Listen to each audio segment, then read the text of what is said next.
चुंबक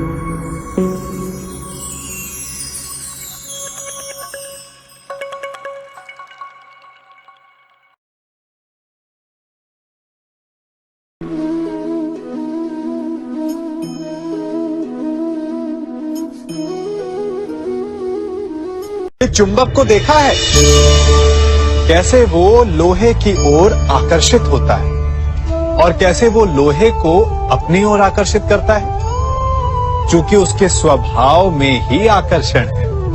हम सबके भीतर भी एक ऐसा ही चुंबक होता है, विचार का चुंबक, जो सदा अपने ही जैसे विचारों को आकर्षित करता है। हम जो बोते हैं वही काटते हैं। उसी प्रकार हम जैसा सोचते हैं वैसा ही पाते हैं। साधु ईश्वर का नाम जपता है तो उसे ईश्वर मिल जाता है। अर्थात फल हमारी सोच पर निर्भर करता है। ओस की बूंद यदि केले के पत्ते पर गिरे तो वो कपूर बन जाती है, सीप में गिरे तो मोती, और यदि विषधर के मुख में गिरे तो विष। बूंद एक है परंतु उसके प्रारब्ध भिन्न है, क्योंकि उसे आकर्षित करने वालों का व्यवहार भिन्न है। इसलिए यह आप पर निर्भर करता है कि आपको भविष्य में विष चाहिए या अमृत। स्मरण रखिए, हम वही बन जाते हैं जैसा हम सोचते हैं, जैसा विश्वास रखते हैं। यह आपका विश्वास ही है जो ये निर्धारित करेगा कि आपको विष मिलेगा या अमृत। इसलिए अपनी सोच को सुदृढ़ रखिए, सकारात्मक रखिए, और फल भी सकारात्मक ही आएगा। जब से ये सृष्टि बनी है, नदी की धारा और चट्टान के मध्य सदा संघर्ष रहा है, परंतु हर बार चट्टान की कठोरता को हारना पड़ता है, और नदी की धारा कोमल होते हुए भी कठोर चट्टान को काट देती है। कभी सोचा है क्यों चट्टान इतनी कठोर और जल इतना कोमल, चट्टान इतनी दृढ़ और जल इतना लचीला, फिर भी सदा जल कठोर चट्टानों के मध्य से अपना मार्ग बना ही लेती है? कारण केवल एक है, और वो है लगातार चलने की क्षमता। जल बढ़ता रहता है, चट्टान अडिग रहती है। इसी कारण जल चट्टान को काटकर मार्ग बना लेता है।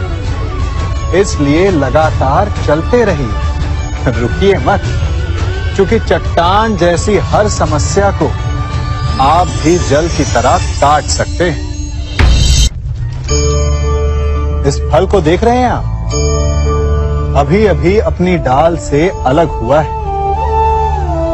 बड़ा दुख होता है ना जब आप अपने उद्गम से अलग होते हैं, परंतु ये दूरी भी आवश्यक है। अब इस फल को ही ले लीजिए। अपने जीवनदाता वृक्ष से अलग होकर ये ना केवल किसी की भूख शांत करेगा, अपितु इसके भीतर के बीज से एक नए वृक्ष का सृजन भी होगा और कई फल जन्मेंगे। सृजन की प्रतिक्रिया में पीड़ा आवश्यक है। यदि पीड़ा नहीं होगी तो सृजन नहीं होगा। पीड़ा अपने उद्गम से दूर होने, पीड़ा अपनों से दूर होने। इस फल की भांति हम मनुष्यों को भी अपने उद्गम से, अपने सगे संबंधियों से अलग होना पड़ता है, और यही अलगाव एक नए सृजन को, एक नई सृष्टि को, एक नए विकास को जन्म देता है। इसलिए ऐसे अलगाव से दुखी मत होइए, उसका स्वागत कीजिए, क्योंकि ये विकास की नींव है। अपराध वो भावना है जिसके कारण संसार में सदा दुख ही व्याप्त रहता है। हम सब अपराधियों से घृणा करते हैं, उन्हें कोसते हैं, परंतु क्या कभी विचार किया है कि कोई भी जन्म से अपराधी नहीं होता? तो ऐसा क्या कारण है कि कोई इतना बुरा बन जाता है कि वो बुराई की सीमाएं ही पार कर जाए? कारण है कामना। यदि कामना पर नियंत्रण ना रखा जाए, यदि कामना को पूर्ण करने के लिए परिश्रम ना किया जाए, तो वो तृष्णा में बदल जाती है, और तृष्णा लालच में, और लालच छल में, और छल करते ही मनुष्य अपराध की ओर अपने पग बढ़ा देता है। इसलिए ये अत्यंत आवश्यक है कि मन की कामनाओं पर नियंत्रण रहे। यदि मन पर नियंत्रण रहेगा तो अपराध पर स्वयं ही नियंत्रण हो जाएगा। हम सबका मन करता है कि हम जीवन में ऐसे शिखर पर पहुंचे जहां हमसे ऊपर कोई ना हो, जहां हमें कुछ करने की आवश्यकता ना पड़े, है ना? कुछ लोग इस शिखर पर पहुंच भी जाते हैं, परंतु उनका मन सदा विचलित रहता है। इतनी मनोरंजक बात है ना कि जिस विश्राम को पाने के लिए हम इतनी मेहनत करते हैं, इतना परिश्रम करते हैं, वो हमें मिलता ही नहीं। कारण स्वयं सोचिए, वन का राजा होने के पश्चात भी सिंह को अखेट के लिए परिश्रम क्यों करना पड़ता है? सोचिए। मैं बताता हूं, क्योंकि राजा होने का अर्थ ये नहीं कि वो सदा सोता रहे और मृग स्वयं उसके समक्ष आकर कहेगा कि आइए महाराज, मुझे खाकर अपनी भूख मिटाइए। तो समझ लीजिए, कार्य आपके परिश्रम से संपन्न होते हैं, केवल कामना से नहीं। यदि आप नीचे हैं तो सदा स्मरण रखें कि आपका परिश्रम ही आपको ऊंचाइयों पर ले जाएगा, और यदि आप ऊंचाई पर हैं तो वहां पर भी रहने के लिए आपको निरंतर परिश्रम करते रहना होगा। अर्थात परिश्रम से मुक्ति नहीं है, क्योंकि परिश्रम ही जीवन है। सबसे अधिक महत्वपूर्ण क्या है?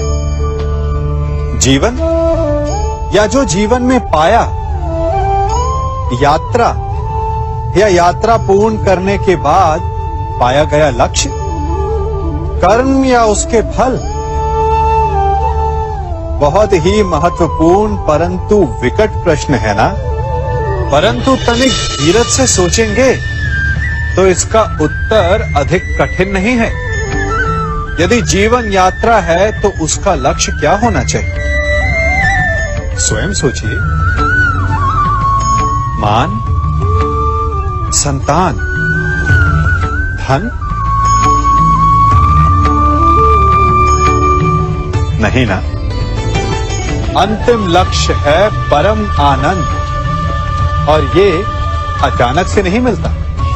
इसे पाने का केवल एक ही उपाय है, और वही आपका कर्म है, वही आपकी यात्रा भी, और वही आपका प्रारब्ध भी है। और आपको कौन बताता है कि आपके लिए सही क्या है? वो है आपका मन, जो मस्तिष्क की भांति हानि और लाभ नहीं सोचता, जो आपको ये बताता है कि शुभ किसमें है, संसार का कल्याण किसमें है, आनंद किसमें है। यदि आपका मन संयमित है तो वो आपका सबसे महत्वपूर्ण मार्गदर्शक है, जो आपकी यात्रा, आपका लक्ष्य, आपके कर्म और उसके फलों को सबको शुभ बना सकता है।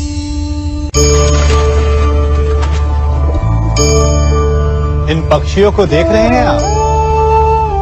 इनका उड़ना वायु में इतना संतुलन मुक्त कर देता है ना? इन्हें उड़ते देख आपके मन में भी इच्छा होती होगी कि इन्हीं की भांति आप भी स्वतंत्रता से उड़ पाएं। ईर्ष्या होती है ना, जब आप इन्हें खुले आकाश में ऐसे विचरण करते देखते हैं। पर कभी सोचा है इस उड़ान को, इस स्वतंत्रता को पाने के लिए कितना परिश्रम, कितना अभ्यास किया होगा इन्होंने।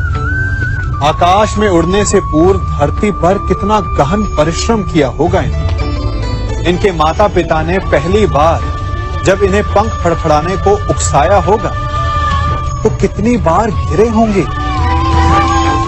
पहली बार वायु में उड़ते समय कितना भय लगा होगा इन्हें।